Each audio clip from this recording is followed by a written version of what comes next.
లక్ష్మీదుర్గా మనం కోల్కతాలో జరిగినటువంటి ఘటన చూసాం. ఈ మధ్య దేశవ్యాప్తంగా కూడా అది ఒక సంచలనంగా మారిన పరిస్థితి. అంటే వైద్యురాలిపై అత్యాచార ఘటనకు సంబంధించి అంటే ఆ ఘటనకు సంబంధించి ముఖ్యమంత్రి మమతా బెనర్జీ అక్కడ నిరసన తెలపడం ఏంటి అని గవర్నర్ కూడా విస్మయం వ్యక్తం చేసిన పరిస్థితి. అంటే నిందితులను పట్టుకోవాలి, లా అండ్ ఆర్డర్ ను సక్రమంగా నడిపేలా చూడాల్సినటువంటి ముఖ్యమంత్రి ఈ విధంగా నిరసన తెలుపుతూ ఆ రాష్ట్రంలో జరిగిన సమస్యకు సంబంధించి మరి తనదే గల బాధ్యత, తనే గల చూసుకోవాలనే దాని మీద కూడా చాలా చర్చ జరుగుతున్న పరిస్థితి. మరి మమతా బెనర్జీ నిరసన తెలపడం ఏంటి అంటూ కూడా గవర్నర్ కూడా కొంచెం ఆగ్రహం తర్వాత విస్మయం కూడా వ్యక్తం చేసిన పరిస్థితి. అయితే విద్యార్థులు కూడా మమతా సర్కార్ పై పూర్తి స్థాయిలో నమ్మకం పోయిందంటూ కూడా గవర్నర్ వ్యాఖ్యలు చేశారు. చూద్దాం. కోల్కతా ఆర్జీకే ఆసుపత్రిలో వైద్యురాలి అత్యాచారం ఘటనపై పశ్చిమ బెంగాల్ సీఎం మమతా బెనర్జీ నిరసనకు దిగడాన్ని గవర్నర్ సివి ఆనంద్ బోస్ తప్పుపట్టారు. పశ్చిమ బెంగాల్లో ప్రస్తుతం అనిశ్చితి రాజ్యమేలుతోందని అన్నారు. ప్రజలు ముఖ్యంగా విద్యార్థులు మమతా బెనర్జీ నేతృత్వంలోని ప్రభుత్వంపై విశ్వాసం కోల్పోయారని తెలిపారు. కోల్కతా ఆర్జీకే ఆసుపత్రిలో యువ వైద్యురాలపై అత్యాచారం సమాజానికి సిగ్గుచేటైన ఘటనగా పేర్కొన్నారు. ప్రజలను సంరక్షించాల్సిన ప్రభుత్వం ఆ పని చేయలేదని, పైగా చనిపోయిన వైద్యురాలికి న్యాయం చేయాలంటూ సీఎం మమతా స్వయంగా నిరసనకు దిగడం మంచి పద్ధతి కాదన్నారు. పౌరులను సంరక్షించాల్సిన రాష్ట్ర ప్రభుత్వం తన బాధ్యత నిర్వర్తించడం లేదన్న భావన సర్వత్రా ఏర్పడింది అన్నారు. కోల్కతా పోలీస్ వ్యవస్థ నేరపూరితం, రాజకీయమయం అయిపోయిందన్నారు.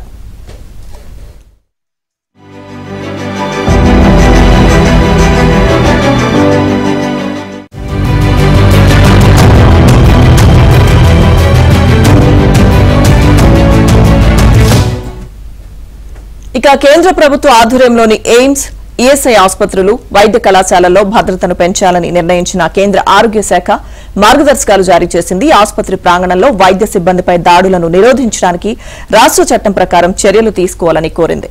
ఇక ఆసుపత్రుల లోపలికి వచ్చే, బయటకు వెళ్లే మార్గాలు, కారిడార్లు సహా అన్ని ప్రదేశాల్లో హై రెజ్యులేషన్ సీసీటీవీ కెమెరాలు అమర్చాలని కూడా సూచించింది. ఓవరాల్ గా ఈ అంశానికి సంబంధించి మరింత సమాచారం మా ఢిల్లీ బ్యూరో చీఫ్ కృష్ణ తెలుసుకుందాం. Krishna, good morning. ఏంటి అప్డేట్స్ ఏంటంటే రాష్ట్రంలో అంటే కలకత్తాలో జరిగినటువంటి ఘటనకు సంబంధించి అక్కడి ముఖ్యమంత్రి నిరసన తెలపడం, న్యాయం కావాలని అడగడం ఏంటి అంటూ కూడా గవర్నర్ విస్మయం, ఆగ్రహం వ్యక్తం చేసినట్టుగా తెలుస్తోంది. పూర్తి డీటెయిల్స్ ఏంటి?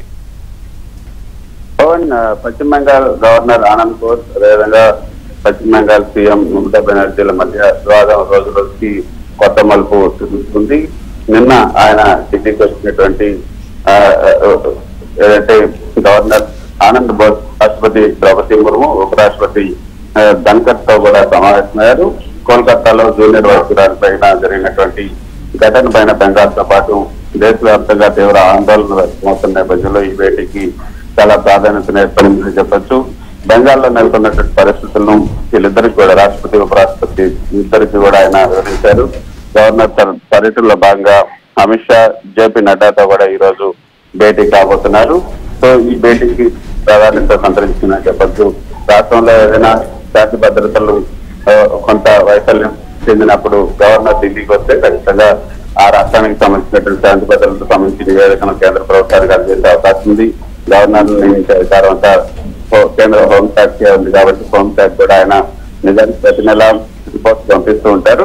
ఈసారి ప్రత్యేకంగా ఆయనే ఢిల్లీకి వచ్చి ఈ నివేదిక అందజేయడం, వాళ్ళతో కూడా కలవటం, పైగా ఇటీవల ఆర్జీకే ఆసుపత్రిలో జరిగినటువంటి సంఘటన పైన తీవ్ర అసంతృప్తిని ఆయన వ్యక్తం చేయడం, రాష్ట్రంలో అనిశ్చితి వాతావరణం నెలకొని ఉంది అని స్వయంగా గవర్నరే వ్యాఖ్యానించడం అన్నది ఇప్పుడు మనం చూస్తున్నాం. గతంలో ప్రస్తుతం ఉన్నటువంటి ఉపరాష్ట్రపతి ధన్కర్ కూడా గతంలో పశ్చిమ బెంగాల్ గవర్నర్ గా ఉన్నప్పుడే ఆయన ఉపరాష్ట్రపతి అయ్యారు.